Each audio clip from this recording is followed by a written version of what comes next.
नमस्कार मंडळी. Being a प्रोक्रॅस्टिनेटर, मी कालचे मेल आज चेक केले आणि त्या मेलमध्ये एक खूप सुंदर अशी गोष्ट होती की जर तुम्ही 100 दिवसांचं चॅलेंज सुरू केलं तर त्या चॅलेंजचा शेवटचा दिवस असेल 31 डिसेंबर 2025. अजूनही वेळ गेली नाहीये. जर ते चॅलेंज आजपासून सुरुवात केली तर तुमचा शेवटचा दिवस असेल 1 जानेवारी 2026. नवीन वर्ष, नवीन संकल्प आणि नवीन तुम्ही. मग चॅलेंज सुरू करताय ना?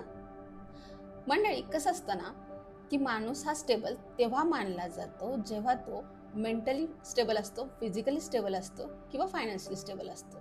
तर तुम्हाला जर वाटत असेल यातलं कुठलंही चॅलेंज सुरू करायचं, त्यावर अभ्यास करायचा आहे, त्यात तुमचे एफर्ट्स टाकायचे, तर तुम्ही यातलं कुठलंही चूज करा. किंवा या व्यतिरिक्त जर तुम्हाला काही सुरू करायचं असेल 100 दिवसांसाठी तर तुम्ही नक्की सुरू करा आणि मला कमेंटमध्ये सांगा की तुम्ही काय सुरू करतात. आणि यात माझा रोल काय माहितीये का? मी रोज रिमाइंड करेल की आज कितवा दिवस आहे. कारण काय आहे ना, तुम्ही कन्सिस्टंट आहात ना मी कन्सिस्टंट आहे.